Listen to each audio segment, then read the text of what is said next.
இழுக்கான சூழ்நிலை எங்களுக்கு உருவாகல. அங்க சண்டை போட்டுக்கிற 2 பேருக்கும் தான் இழுக்கான சூழல் உருவாகுது. வடகலையும் தென்களையும் மாறி மாறி சண்டை போடுது. இதுல நாங்க ஏதாவது பங்குதாரரா சொல்லுங்க. இல்ல, இந்து சமய அறநிலைத்துறை கட்டுப்பாட்டில் தான் இருக்கின்றது.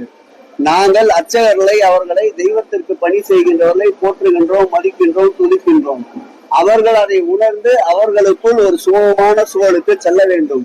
சட்டமன்ற நான் தலைமைச் செயலகத்திலேயே 2 தரப்பிலும் அழைத்து 3.5 மணி நேரம் உட்கார்ந்து அவர்கள் கலந்து பேசியிருக்கின்றோம். அவர்கள் ஒருவருக்கு விட்டுக் கொள்கின்ற சண்டையை பார்த்தால் அங்கு கூட ஒரு பாதுகாப்பு கோரித்தான் பஞ்சாயத்து செய்ய வேண்டிய சூழ்நிலை இருக்கின்றது. ஆகவே அனைத்தும் உணர்ந்த அவர்கள், வடகலை சார்ந்தவர்களாக இருந்தாலும் சரி, தென்கலை சார்ந்தவர்களாலும் சரி, விட்டுக் கொடுப்பவர்கள் என்றும் கெட்டு போவதில்லை. கெட்டு போனவர்களை பார்த்தால் விட்டுக் கொடுத்திருக்க மாட்டார்கள். ஆகவே விட்டுக் கொடுத்து செல்ல வேண்டும் என்று இந்த பத்திரிகையாளர் சந்திப்பின் வாயிலாக வடகலை தென்கலை இருவரையும் கேட்டுக்கொள்கிறேன்.